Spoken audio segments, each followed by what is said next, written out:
মুস্তাফিজের অবমাননা হয়েছে দেখে পুরা বাংলাদেশ রুখে দাঁড়িয়েছি।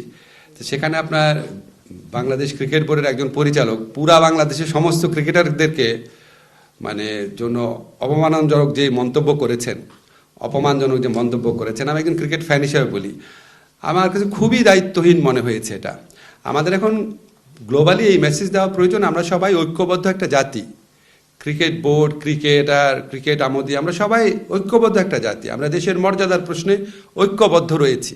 তো এরকম একটা সময় একটা দায়িত্বশীল পদে থেকে সমস্ত ক্রিকেটারদেরকে অপমান করে কথাবার্তা বলা, এটা কিভাবে একজন মানে এটা কিভাবে সম্ভব হলো বুঝতে পারছি না আর কি। খুব দুঃখজনক, খুবই দুঃখজনক। যাই হোক, এটা ক্রিকেট বোর্ডের ইন্টারনাল ব্যাপার, তারা ব্যবস্থা নেবে। আর রাস্তাঘাট আটকে রাখা, আপনাকে কি বলবো, আমাদের মনে হয় 16 মাসে 2000 আন্দোলন হয়েছে রাস্তাতে।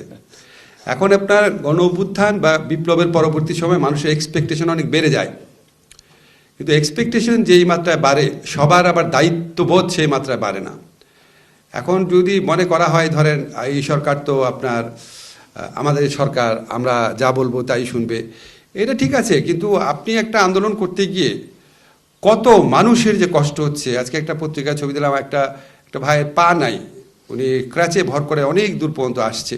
তো এগুলি যদি আমরা স্মরণ না রাখি, এই ন্যূনতম নাগরিক দায়িত্ববোধ, তাহলে কি করার আছে বলেন। তো আমাদের মনে হয় আমরা সবাই ওয়েট করছি উপদেষ্টা পরিষদ, আল্লাহর রহমতে আমাদের মেয়াদটা 1 বছর পর শেষ হবে, তারপরে সরি 1 মাস পরে কারেক্ট করছি, 1 মাস পরে শেষ হবে। আমি খুব আগ্রহ নিয়ে দেখবো যে কত রাস্তায় আন্দোলন হয় এরপরে।